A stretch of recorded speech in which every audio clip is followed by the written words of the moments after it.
Bloomberg Audio Studios. Podcasts, radio, news. This is your weekly Washington Policy Pulse on the Balance of Power podcast. I'm Joe Matthew. Every Monday, Bloomberg Intelligence senior policy analyst and friend of the show, Nathan Dean, shares his weekly call on upcoming catalysts in the nation's capital. Listen for the most recent and relevant policy research from our team at Bloomberg Intelligence. Now with today's installment, here's Nathan Dean. Good morning and good afternoon, everybody. My name is Nathan Dean. I'm a senior policy analyst at Bloomberg Intelligence here in the Washington, D.C. Bureau. I want to say thank you for joining the BI Washington Policy Pulse, especially here on March 2nd, a couple of days after the United States and Iran and now are in conflict, open conflict. And thank you to those of you who are joining us via the Balance of Power podcast. We always appreciate you listening in. And, you know, if you ever have any questions or any comments or anything that we talk about in this call, you need a little deeper dive, feel free to reach out. My email is ndean10@bloomberg.net. So joining me on the call today is our senior defense analyst, Wayne Sanders. Wayne just actually has spent many years in the U.S. Armed Services, so he will be a good person to talk to today. Please feel free, our clients and friends, use the chat function, the both the Q&A or the chat. If you'd like to ask questions, we'll get that to you. So, Wayne, can you just tell us what are your initial thoughts at a high level of what happened over the weekend with a focus? I know that you're focusing on the defense contractors. You know, where do you see this conflict going? And, you know, just essentially just lay it all down, man. Just tell us what you're thinking. Sounds good. Thanks, Nathan. Thanks for having me. Yeah. So when you look at this, the amount of military firepower that was brought forward during these strikes was very telling. Obviously, right? These are pre-Iraq war numbers in terms of the buildup. 120 plus U.S. aircraft, 200 Israeli aircraft. Over the weekend, over 1,000 military targets were struck. Most of the focus there was on leadership, air defense, launchers, missiles, as well as military command and control. Killed so far, we know Supreme Leader Ayatollah Khamenei, as well as the IRGC commander, chief of the armed forces was killed, as well as over 48 additional senior Iranian officials were also killed. So from a military power vacuum perspective and all that, this was a fairly successful campaign by U.S. and Israel to be able to do that. The focus on air defense becomes very, very key, obviously, because it provided air superiority for U.S. and Israeli aircraft, specifically F-22s, which is a suppression of enemy air defense capability. You have F-15 Strike Eagles, which are a deep strike capability, and then you have your air dominance with your F-35s and your F-16s. So from right there alone, you're really looking at the defense primes, especially tied in with these aircraft platforms being key. It's also showing the proof in the mustard for those. You also have the buildup of the Navy, which provided a lot of air defense capability as well with like RTX, SM-6s, and the SM-2s that are on board those as well. What we've seen from Iran coming back is more of a distributed attack methodology, unlike what they were doing in the Israeli Iran conflict, 12-day conflict specifically, because they're now going out and hitting different targets instead of focusing specific volleys all on one targets. It's more of what the military refers to as a spray and pray mentality. And the reason why they're doing part of that is because they're very limited on number of launchers that are left. U.S. CENTCOM believes there's between 100 to 150 launchers left and potentially around 1,500 missiles left within Iran's stockpiles to be able to affect and impact. That becomes a key point then, because that is the area where where the U.S. and Israel are targeting. They are focusing on these specifically. We haven't seen as much on the proxies that over the weekend that we thought we would see. It's still something that's up there in terms of options for surges in proxy activities from Hezbollah, Hamas, and IRGC-backed militias in the region for that. We have seen threats to the Straits of Hormuz, but we have not seen any type of mining or anything of that nature within those areas. And we have unconfirmed reports yet in terms of what Iranian, cyber attacks are going to be able to do on that. Have you heard anything from the White House or the Defense Department that suggests about an endgame of where the timing on this goes? Because President Trump was saying 4 to 5 weeks. Secretary Hegseth said in his press conference this morning something similar. What's your thought on the timing? Yeah, they're putting out 4 to 5 weeks, and I would like to believe that they're actually pushing. They're going to say that publicly, but where I think they're really pushing is they want to have this thing done within 2 weeks max. And the biggest reason why is the farther it gets pushed, obviously they're not going to take their foot off the gas. They're not going to allow Iran to take a breath. But they need to be able to do as much of this as possible right up front, just based off of our own U.S. stockpiles. You still have readiness concerns for our number of munitions. You look at the replenishment rate for a lot of our capability and all that. Normally, it's in the hundreds. If you look at PAC-3 interceptors, somewhere between 550 to 700 PAC-3 interceptors per year. Well, if we use over 700 of those, you've now lost a year's worth of supply. So as we try and look forward to a potential China-Taiwan contingency in 2027 or beyond, any other global contingencies, they want to make sure that they have as many of those as possible. But what they're not willing to do is they're not willing to take their foot off the gas here and allow Iran to breathe and look at somewhere else.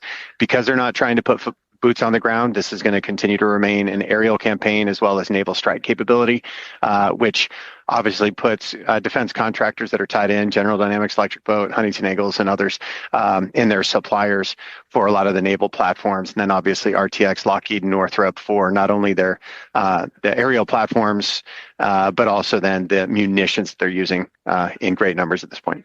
And this is a simple question, but can the defense contractors increase production to the point where things will change for them, or are they sort of sticky in terms of how many they can produce per year? Yeah, they're definitely sticky with how many they can produce per year. You've already seen a ramp up right now. The DoD has put the demand signal out there for 2x to 4x from a munitions production perspective. You saw Lockheed get the $9.8 billion munitions deal for PAC-3 interceptors, but from the ramp up perspective, they can only do that based off of the production lines. They can only expand those production lines so fast. And if you're looking at it right now in terms of we're 1 year out or even less than a year out from a potential contingency within 2027, it really asks the question as to how many do you want to expend now at the expense of military readiness for a 2027 scenario. I think the defense industrial base is going in the right direction to be able to fix this problem for the future, but I think it's more of a 2029, 2030 solution at this point in time in terms of what we can actually throw at them now. So the last question, I'm going to ask you to take your Bloomberg hat off and put on your former Army hat. And this is a loaded question. So obviously, if there's no good answer here, just say we don't have a good answer. But I'm curious, what do you think the White House's objectives are for this? Because President Trump spent some time over the weekend talking about objectives, and I was just curious, what do you think those objectives are? Yeah, I would say, if I'm putting my military commander hat back on, I would look at it in terms of what are considered my high value targets that are remaining that are tied to center of gravity. And then I would also look at the high value individuals that are also tied into this. So I would continue everything that I possibly could. And I think the administration is looking for a complete annihilation of air defense capability as well as missile stockpiles and the launchers that are capable so that whatever government comes in and starts to work on the diplomacy side, the U.S. is in a much better position from leverage to be able to say, hey, all right, I'm not going to let you guys do your missile stockpiles anymore, and I'm not going to let you guys pursue, nuclear proliferation. And so I think that becomes a key piece of it. But in order to do that, you have to maintain the pressure on that. I think the Trump administration is going to look for somebody, the remaining part of the power vacuum leadership within Iran, and then say, who are the people that we can most likely work with, and then continue to do a press to make sure that those individuals that are in place. Much more difficult to do when you don't have boots on the ground. So it does end up being a lot more on the diplomatic front and behind the scenes, intelligence community work and all that stuff, as well as frontline messaging as the military continues to bombard. Okay. Sounds good. Thank you very much. Wayne, we'll let you get back because I know you're extremely busy. Thanks for attending. And if you can ever have any questions for Wayne or for the defense team, you can find all of our information that we're writing about at BI Iran Go. You can go on there, and it's not just defense, but it's also commodities, currencies, you name it. Some ESG stuff is in there already. So, BI Iran is where everything is. So thank you again, Wayne. Real quickly, just a couple of other things. We talked about the energy exchange call that's happening right now. Just real quickly, I put out a note this morning on congressional tariffs. Essentially, this note, which was going to be widely read before the conflict this weekend, essentially said that you're going to hear, probably not this week or next week due to the conflict, but in the next few weeks, you're going to hear statements from Republicans essentially say they either want to codify President Trump's authority to do tariffs via reconciliation, or for the Section 122 tariff, which would need congressional authorization in 150 days.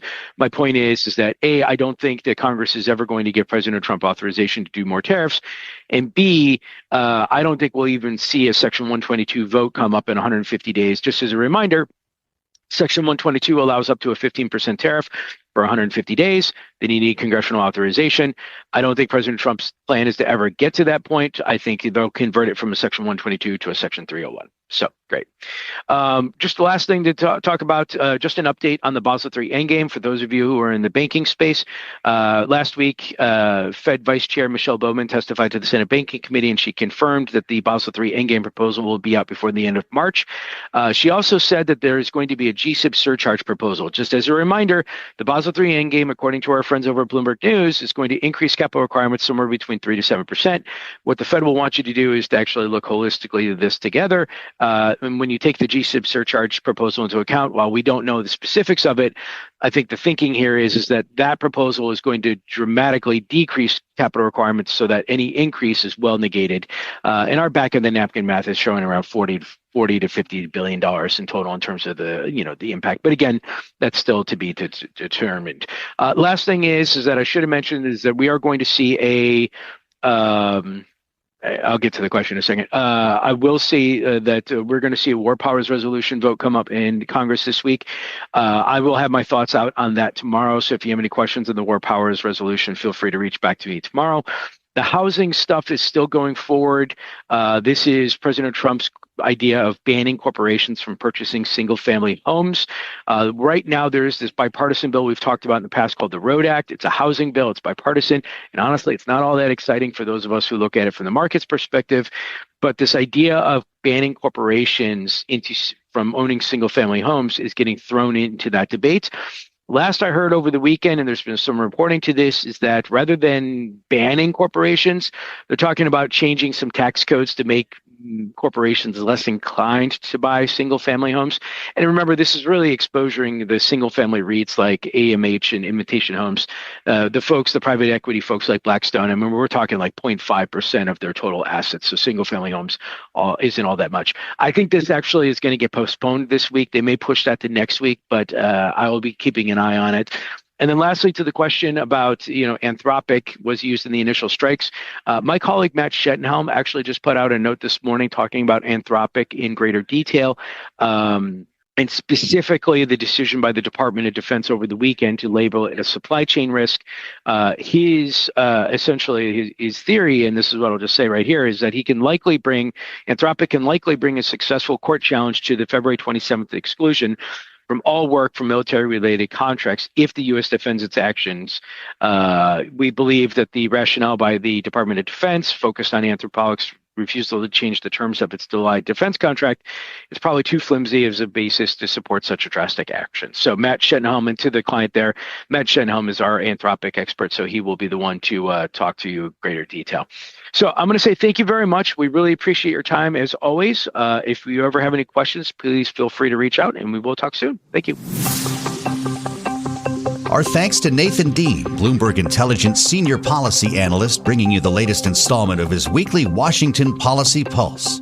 For more from BI or to join this call live each week, you can email Nathan at ndean@bloomberg.net. That's NDEAN@bloomberg.net. And come back to the podcast later today for the latest edition of Balance of Power.